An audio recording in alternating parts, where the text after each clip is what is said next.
Olá, tudo bem com você? Hoje, gente, a gente vai falar um pouquinho sobre gêneros textuais, no Clube das Joaninhas. Porque o primeiro ano é um ano chave para a gente poder começar a cultivar esse gosto pela leitura nas crianças. Só que a gente não pode, enquanto profissional da educação, apenas ler por ler. A gente tem que ler com uma função acadêmica, né? Por isso, nesse mês, no planner que vocês recebem, a gente tem aí uma questão exatamente dos gêneros textuais, por isso que o vídeo é sobre isso, eu falo texto. Bom, vocês vão reparar que no começo de cada semana, assim, na verdade, durante toda a semana, é o mesmo gênero textual, porque a gente precisa ter foco dentro do que a gente faz. Se eu ler um dia um conto, outro dia uma poesia, outro dia uma fábula, outro dia não ler, a criança não vai ter esse foco e ela não vai conseguir identificar gêneros textuais mais à frente nas outras séries. Isso porque você não cria nela uma memória auditiva para o tipo de texto que está sendo lido, né? Então, isso é bastante importante. Vou colocar aqui, vou compartilhar com vocês a tela de hoje, que é a leitura de gêneros textuais. Só um minutinho, eu vou só ajeitar, porque às vezes ele não passa o slide quando eu não faço isso, né? Então, aqui, ó, leitura de gêneros textuais pelo professor, naturalmente, porque a gente está aí no primeiro ano ou no segundo. Então, é importante que os alunos tenham um modelo de leitura na sala. Por isso, também é muito importante que o professor leia com entonação, com modulação, com boa articulação, para que a criança possa entender a história e para que ela possa se apaixonar pelas leituras, né? A gente vai explorar um pouquinho sobre o que é gênero textual.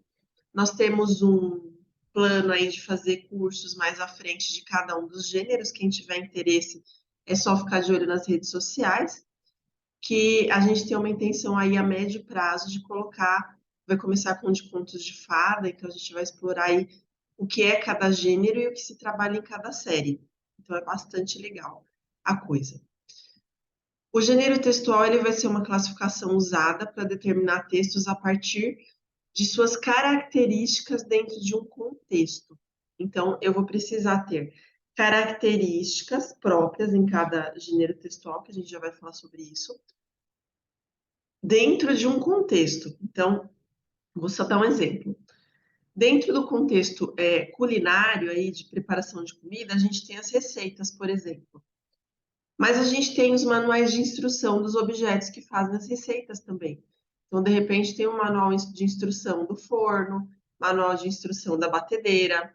Às vezes elas têm algumas coisas diferentes e vem com manual de instrução. Então, cada um vai ser de acordo com a função, o contexto que ocupa na vida cotidiana, porque eles precisam ter relação com isso, né? E essa função social é o que vai reger também os textos, né? Que é o que eu vou colocar aqui primeiro. Todos eles vão ter uma função social definida, até mesmo os que não parecem ter função social. Então, por exemplo, os contos de fada, gente, eles foram, como eu vou aproveitar que é o primeiro curso que eu vou dar, provavelmente, né? Eles foram criados para poder alertar as crianças quanto a perigos que existiam na Idade Média. Contos de fada são contos característicos da Idade Média, por isso que a gente não pode falar que hoje a pessoa vai escrever um conto de fada. Ela pode tentar reproduzir as características de um conto de fadas, mas não é um conto de fadas porque isso acontece. Então, ele precisa ter aí várias características, entre elas, ser passado de geração em geração oralmente, isso coisa de 200, 300 anos, tá? Para depois virar um conto de fadas. Por isso que a gente não pode ter atualmente contos de fadas. A gente pode escrever hoje, mas ele vai virar conto de fadas depois de muito tempo. E tem que ter sido feito a partir de um relato oral. Então, por isso que não encaixa, né? Mesmo esses que parecem não ter função social, quando eles foram escritos, gente, vou dar alguns exemplos para vocês, tá? A Chapeuzinho Vermelho foi escrita para prevenir o estupro na época. que era muito frequente.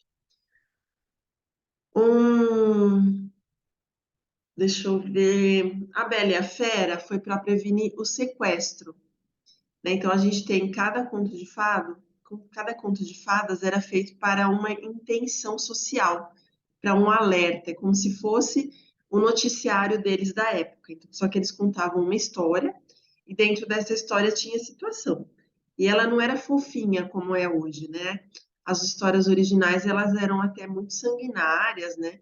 A gente tem aí uma adaptação para a população atual, mas elas são provenientes de contos assim bem cruéis, para que as crianças ficassem mesmo com medo de fazer o que não se devia, né? Então, a gente tem função social em todos os gêneros. Precisa seguir regras estéticas. Então, não adianta eu ter um conteúdo escrito, né? Então, por exemplo, eu tenho lá um bilhete escrito. Querido Eugênio, saí para fazer compras, volto antes do jantar. Beijos, mamãe. Eu posso ter um conteúdo bom, mas se ele não for escrito pulando linha, com a justificativa à esquerda, né, a paragrafação à esquerda do querido Eugênio, o beijos mamãe à direita no final, pulando linha, com respeito de recuo de parágrafo. Se eu não fizer todas essas regras estéticas, não vai fazer dele um bilhete, né? Então vai ter assim uma confusão em relação ao gênero. Apresenta vocabulário parecido. Então, contos de fada têm vocabulários próprios. Eles vão sempre começar com era uma vez, vai estar num lugar vago, é um castelo, sabe-se Deus onde, uma floresta, sabe-se Deus onde. Vai ter comparações, então no caso aí da Branca de Neve, né? Sua pele era tão branca quanto a neve. Esse tão quanto é muito característico de contos de fada. É uma linguagem que é muito utilizada para caracterizar esse tipo de gênero textual. Assim como a gente vai ter na poesia a questão das rimas ao final de cada verso, né? Para poder, a gente tem rimas. Daí tem os nomes que eu não vou tratar com vocês aqui, porque é uma matéria um pouco mais avançada.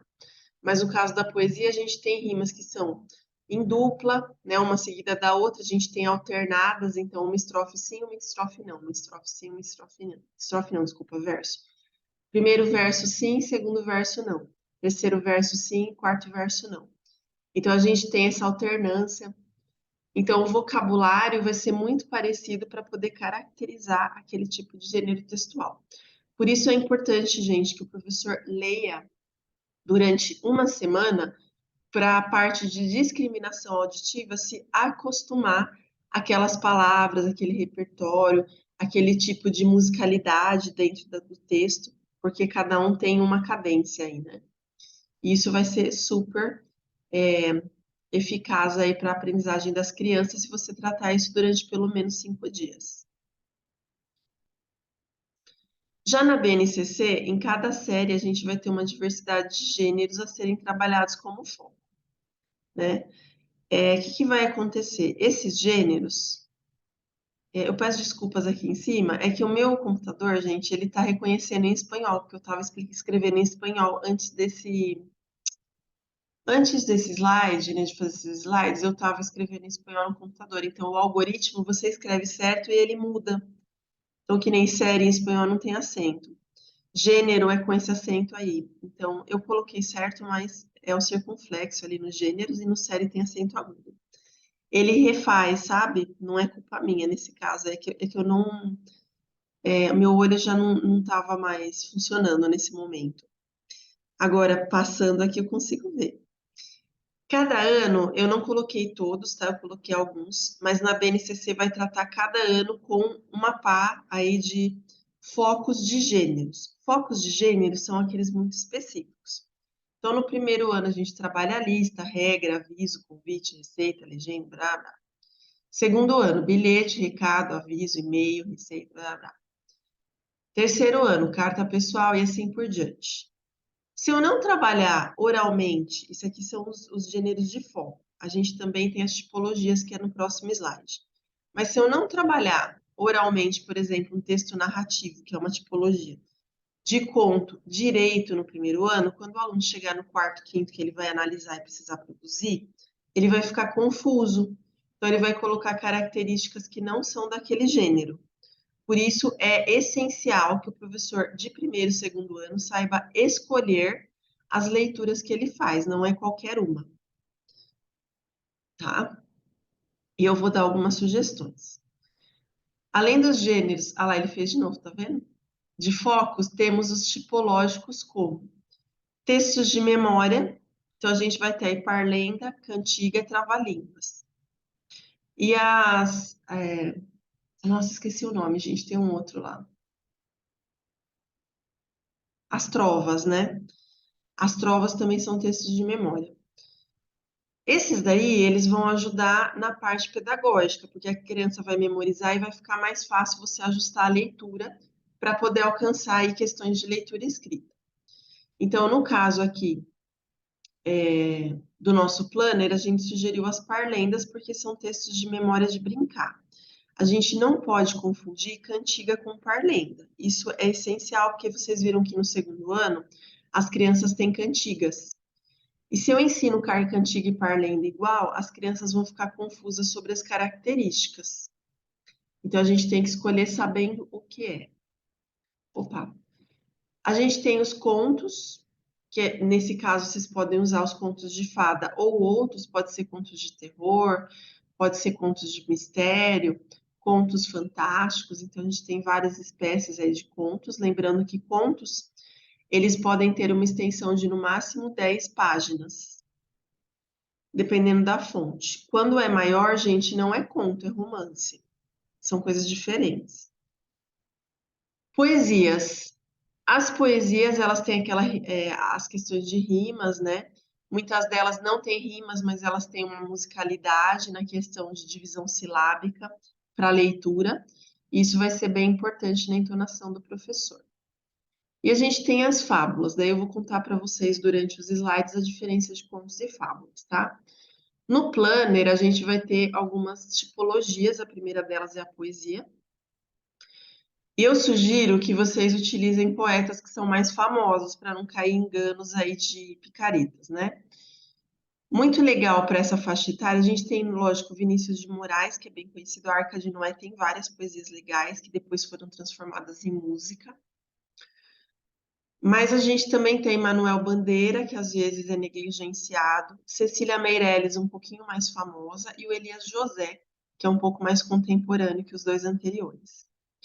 Eu trouxe para vocês uma poesia do Manuel Bandeira. Para quem não conhece esse fantástico escritor, ele faz prosa e poesia. Eu tenho um livro desta era dele, bem grande assim, chama Estrela da Vida Inteira. E esse livro ele traz todas as poesias que ele fez durante a vida inteira, mesmo, né? Que são muitas, porque ele é um livro bem grossão. E eu demorei para encontrar ele, porque era um livro que na época a gente não tinha internet, quando eu comprei, porque era quando eu fazia letras. E só um minutinho.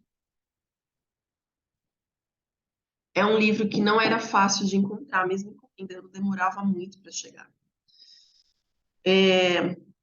No Poesia da Vida Inteira, não está seguido, mas a gente tem aí mais de 40 poesias de infância do Manuel Bandeira, e tem alguns livros que eles trazem só os poemas de infância dele. Então, ele vai retratar a vida dele, então é bem legal, porque lá no primeiro e segundo ano, a gente tem aquele objetivo da BNCC Habilidade, que fala sobre resgatar brincadeiras, por exemplo. Então, ele tem, por exemplo, o Rua do Sabão, que ele vai falar sobre as brincadeiras de rua da época dele. Então, você pode aproveitar para usar a poesia do Manuel Bandeira e trabalhar o tema da BNCC no mesmo dia ou na mesma semana, que vai ser bem relevante para as crianças. Esse daqui é sobre o animalzinho de estimação dele. Todas as poesias de infância do Manuel Bandeira são retratos da infância dele mesmo. E daí vocês podem trabalhar até, pode fazer um painel do poeta, né? Falando sobre a infância dele, o bichinho que ele tinha, sabe? É bem legal. Esse daí chama Porquinho da Índia, como vocês estão vendo, e ele não vai ter aquela questão total de rimas, ele vai ter de vez em quando. Nem por isso ele deixa de ser poesia, tá? Ó. Quando eu tinha 6 anos, ganhei um porquinho da Índia. Que dor de coração eu tinha. porque o bichinho só queria estar debaixo do fogão. Levava ele para a sala, para os lugares mais bonitos, mais limpinhos. Ele não se importava, queria era estar debaixo do fogão. Então a gente vai ter no Manuel Bandeira uma musicalidade diferente.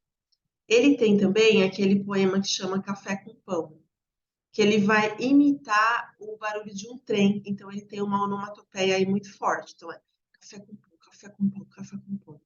Virgem Maria, que foi isso, maquinista, café com pão. Agora sim, café com pão. Agora sim, corre fumaça, corre trilho.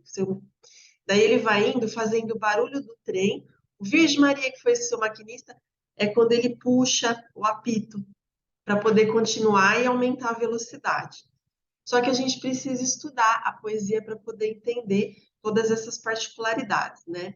O Manuel Bandeira é o mais sonoro, nesse caso, e daí a gente vai ter a Cecília Meirelles com retratos de infância dela e das colegas, e o Elias José, que trata mais contemporâneo aí de animais, de objetos do dia a dia, um pouco mais leve, né? Não tem essa profundidade do Manuel Bandeira e da Cecília Meirelles, mas elas são divertidas, então é bem legal. São três poetas que vocês podem confiar. Contos de fada, gente. Isso daí a gente tem que tomar cuidado, porque algumas pessoas tratam contos que não são de fada como contos de fada. Na verdade, nem são contos, que eu até fiz um vídeo sobre isso no YouTube, né? Vocês podem olhar lá. Peter Pan não é conto de fadas, Pinóquio não é conto de fada, eles são desta era. Tá? O Pinóquio tem quase 400 páginas. Lembra que eu falei que contos de fada tem no máximo 10? E ele vai ter vários elementos que não são de contos de fada, embora alguns imitem, né? O Peter Pan fora de cogitação, porque ele acontece em Londres e por vários motivos ali ele não vai ser também contos de fadas. Nesse caso, teria que estudar o gênero. Essa capa que eu coloquei para vocês é da editora Zahar. Os livros não são caros. Se vocês quiserem ter livros confiáveis, é que esse da Zahar são contos de fada originais, então eles são um pouco cruéis às vezes, né? Então vocês têm que escolher se vocês querem ou não. Mas para estudo do professor eu acho fantástico, porque você vai ter o conto original dos autores originais, que são esses daqui, ó, os irmãos Green, Charles Perrault e Hans Christian Andersen. Tem alguns menos conhecidos, mas geralmente quando são desses três, você pode confiar que realmente é contos de fadas. No caso da Zahar, eles vão reunir contos de fada em duas edições. Essa aí, uma acho que é amarelinha, laranjinha, alguma coisa assim. E os que não são contos de fadas estão em livros diferentes. Você vai ter lá Peter Pan, Pinóquio, Huck Finn, todos em livros diferentes. Tem também as parlendas, são textos de memória nos quais as pessoas brincam com eles. Então, a gente tem parlendas de pular corda, que é aquele, por exemplo, salada, saladinha, bem temperadinha, com sal, pimenta, fogo, foguinho, e daí aumenta a velocidade. Suco gelado, cabelo arrepiado, também é uma parlenda. Tudo que for feito para começar uma brincadeira, para escolher uma pessoa para começar a brincadeira, para fazer uma brincadeira rimada, vai ser uma parlenda. Esse daí, ó, é um texto ritmado. Então, meio-dia, macaco assovia, panela do fogo, barriga vazia. Então, esse daí, na verdade, gente, ele é uma parlenda feita para você iniciar uma brincadeira, é como se fosse contar. 1, 2, 3, já! Só que em vez de falar 1, 2, 3, já, a gente fala a parlenda e todo mundo sai correndo para começar a brincadeira. Então, meio-dia, macaco assovia, panela no fogo, barriga vazia. E daí todo mundo sai para se esconder. Essa é uma parlenda para brincar de esconde-esconde. A gente tem, como eu falei, outros tipos de parlenda, né? A gente vai ter unido, unite, salamé, mingue, que é uma de escolha. Tem essas de corda que eu falei para vocês. Elas nunca vão ser só para cantar. Elas vão ser sempre para algum tipo de brincadeira. Tem aquilo, cadê o toicinho que estava aqui? O gato comeu. Cadê o gato? Foi pro mato. Então, esse daí é para brincar com os dedos, porque você vai fazendo com os dedos, né, o movimento. Sempre com uma brincadeira junto. E a gente vai ter as fábulas, tá? Sugestões. Eu esqueci do La Fontaine, mas está na capa, né?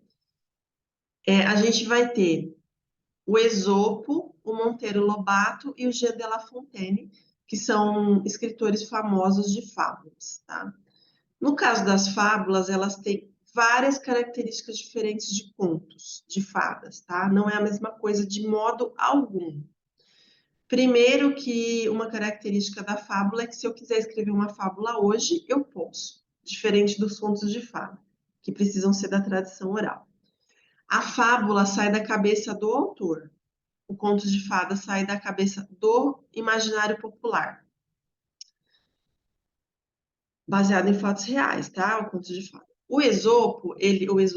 As fábulas, elas vão ter sempre animais e objetos falantes.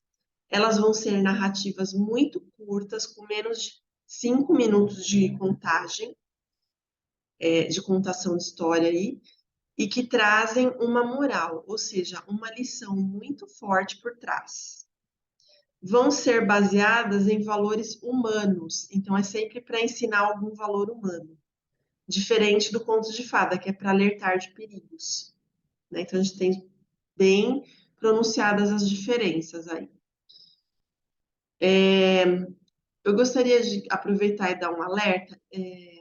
Geralmente, eu não busco nada na internet. Eu busquei para poder fazer esse vídeo porque a gente tem a fake pedagogia, né? Assim como a gente tem as fake news, a gente vai ter as fake pedagogias, porque tem pessoas que não sabem o que estão falando e usam a internet como meio de comunicação, infelizmente. Todas as coisas que eu falo para vocês, eu vou tirar de livros de referência. Então, eu tenho um livro de tipologias textuais, então de lá eu tiro as minhas informações sobre contos, sobre fábulas, sobre parlentes. Eu tenho um livro de literatura brasileira, do Alfredo Bose, que é o pai aí da coisa, que vai me tirar todas as dúvidas sobre períodos literários, que vai me contar também como que eu classifico os períodos e como eu sei as características deles. Por isso que eu consigo dividir melhor os gêneros. Tem um dicionário de gêneros textuais, no qual eu vou ver o conceito de cada gênero para eu não errar, sabe? Tenho vários livros do Harold Bloom. Para quem não conhece o Harold Bloom, ele é um autor do inglês, né? Mas ele traz aí da literatura mundial, ele trabalha só com gêneros textuais, só. É gêneros e crítica literária. Então, eu tenho um monte de livros deles, nos quais ele vai explicar as características de cada gênero textual. Daí eu fui na internet e busquei sobre contos de fada, e me apareceu isso aqui como uma das primeiras imagens. Ó. Contos de fadas são uma variação do conto popular ou fábula.